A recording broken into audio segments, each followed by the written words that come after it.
Medusa is one of the most recognizable figures in Greek mythology.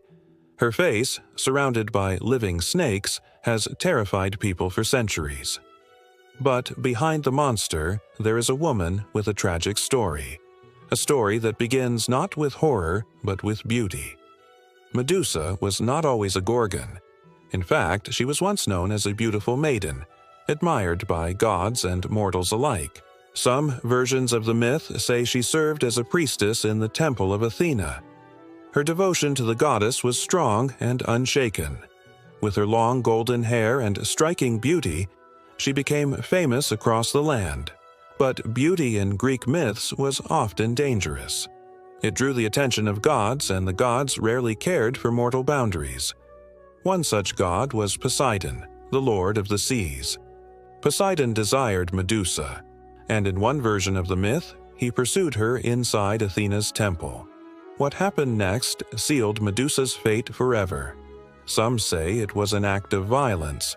Others say it was a forbidden affair. But whatever the truth, Athena's sacred temple had been defiled. Athena, enraged by this desecration, chose not to punish Poseidon, the mighty Olympian. Instead, she turned her wrath on Medusa. With cold fury, Athena cursed the young maiden. Her radiant golden hair transformed into writhing serpents. Her once beautiful face became terrifying to behold. From that moment on, a single glance from Medusa could turn anyone into stone. Banished and cursed, Medusa fled into isolation. She wandered to the far reaches of the earth, shunned by mortals and gods alike. She became the most feared of the three Gorgon sisters. But unlike her immortal siblings, Medusa was mortal. This meant that one day her life could end. And in Greek mythology, mortals rarely escaped tragedy. Her monstrous form spread terror across the land. Villages whispered her name with fear, and heroes dreamed of defeating her. But Medusa did not seek out violence. She only wanted to be left alone in her desolate exile. Still, fate had other plans. The hero Perseus would one day be sent to slay her. Perseus was tasked by King Polydectes, who hoped the young hero would fail. For slaying Medusa was thought to be impossible. Yet Perseus received help from the gods themselves. Hermes gifted him a sword, and Athena offered him a polished bronze shield. The shield would be the key, for Perseus could not look directly at Medusa. One glance, and he would be turned to stone. Guided by the gods, Perseus found Medusa's lair. There she lay sleeping, surrounded by the stone remains of those who had come before. Carefully, Perseus approached her. He used the shield's reflection to see her without meeting her deadly gaze. With one swift motion, Perseus struck. His blade severed Medusa's head in a single blow. From her blood sprang new life. The winged horse Pegasus emerged, as well as the warrior giant Chrysaor. Even in death, Medusa created legends. Her children would play important roles in many future myths. Perseus placed Medusa's head into a special bag to carry it safely. Its power to petrify remained, even after death. On his journey home, Perseus used the head as a weapon. Enemies, monsters, and even kings fell before its terrifying power.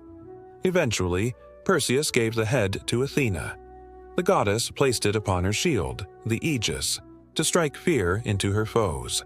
And so Medusa's curse lived on, not as a warning, but as a weapon of war. Her pain was turned into power for others. But was Medusa truly a monster? Or was she a victim of divine cruelty and injustice? Many modern interpretations see her as a symbol of survival, a woman punished for something beyond her control.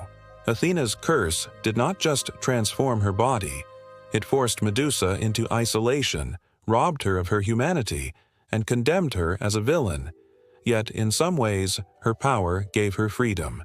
Few dared to harm her, and her gaze became both a curse and a shield. Mortals feared her, but they also respected her. To survive in a world ruled by gods was itself an act of strength. Perseus may have slain her, but he could not erase her legacy. Medusa remains one of mythology's most enduring figures. Her story has inspired countless works of art. Ancient statues, Renaissance paintings, and modern films still portray her haunting image. Sometimes she is shown as a monster with fangs and fury. Other times as a tragic beauty, cursed against her will. In either form, Medusa's face demands attention. She embodies both fear and sorrow, horror and injustice. Through her, we see how myths often punished women for the actions of gods.